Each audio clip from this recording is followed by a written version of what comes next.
I was in Fredericton recently to see the endocrinologist, make sure all the transgendery bits were doing okay, and they are. Hormone levels are fine. They test a bunch of other stuff. I'm not HIV positive. I'm not diabetic. I don't have syphilis. And many other things which came out totally fine, so that's good. Mum tagged along, and we also went to the Value Village thrift store, and I got what you see here for about $30 in total. And there is some pretty cool stuff here. I'll start over here, where I got this miniature shop vac. It's a hang-on by Shop Vac, 1.5 US gallons, 2 peak horsepower. It's got the little rubber-clad switch here. Oops, I forgot to bring the hose up on the coffee table here, but it did come with the hose that plugs in. It came with the foam filter that goes on the inside over the motor air outlet housing thing. But it didn't come with a bag, and it didn't come with the disc filter that's supposed to go under the foam filter. I bought some bags on Amazon, 3 bags for $18 shipped. They are on the way here. I'm not going to worry so much about the disc filter. My other shop vac, my big one that my dad bought in 2001, that never had a disc filter. I don't think they were using those back when that one was made. But I'm not going to worry about the disc filter, because I'm always going to use this with the bag, and the bag will filter the small debris that would otherwise possibly get into the motor housing. But yeah, I've tested this. It works just fine. It's filthy. I need to clean it up. You can also stick the hose in the air outlet in the back here, and it makes a very impressive blower, which I think is very cool. But yeah, this was $13, and I've never seen such a tiny shop vac. It's very cute, and it should be very useful once I get it cleaned up and get the bags for it. So that was a really neat find, and it works just fine.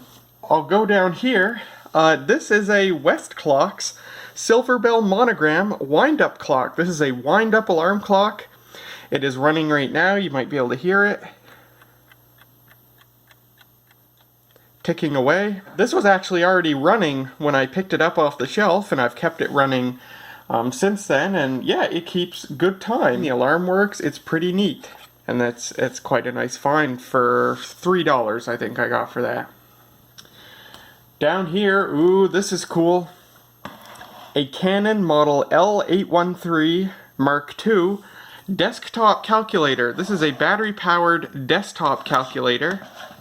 It's quite large, and it works. It works perfectly. The keys all work great, and as usual for old Canon calculators, there's absolutely nothing wrong with this. It's perfect. So yeah, that's a really neat find. This was $3, I think. Then right here, this was something I wasn't expecting to find in the dead of summer, or maybe I would expect to find that since people don't need them in the summer. But it's a Seabreeze model SF10T heater fan. I got this for $8, and at first glance it worked just fine.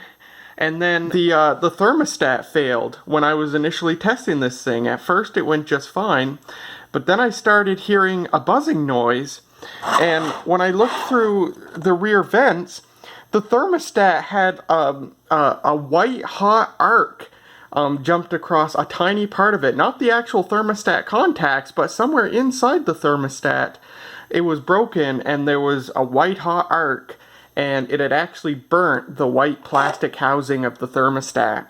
So the thermostat failed in the couple of minutes of my initial testing of this thing. So I removed the thermostat. The knob is still here. It's literally just for looks.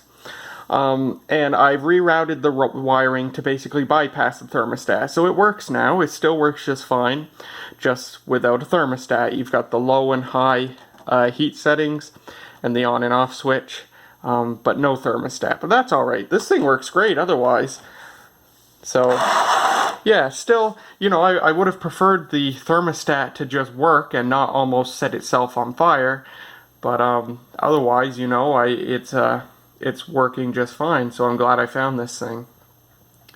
And then finally, for $2, I got this Hewlett-Packard PS2 Optical Mouse. I've got one PS2 optical mouse already, a Mitsumi one. This is my second one, so I'm really glad to have a spare. I haven't tested this, but presumably it works just fine. And yeah, I like having a PS2 optical mouse because, you know, I've got lots of vintage computers that can make use of this, but it's still an optical mouse, so you don't have all the annoyances of a ball mouse. So that's very cool. Now, there were a couple other things I got. The Value Village store, I don't know if they're all like this or just the one near me, but they take small things and will bundle several things in a little bag, and you have to buy the whole bag. This calculator was in one of those bags, and it was bundled with a few other things. I'll show two of them here. First is this Yahtzee Flash game. I have no idea what this is. I'm not even familiar with normal Yahtzee. So inside the game, it's got these 5 little electronic doohickeys with LCD displays, and when you put them near each other, maybe I gotta hit the button, yeah. So I pull them away, and then I put them together, and that happens. So it came with the little instructions. I'm gonna have to read up. I mean, I'm not familiar with Yahtzee itself, but I'm gonna have to read up on this because this is very interesting. If it's some sort of electronic Yahtzee or if something else is going on. But it's very weird that they sense when they're near each other and do something that way. So that's kind of interesting. And then finally, I got this really nutty ruler. It's an engineering ruler, I found out. And it's got, you know, it's the shape of a, well, the shape of a Matsushita, evidently.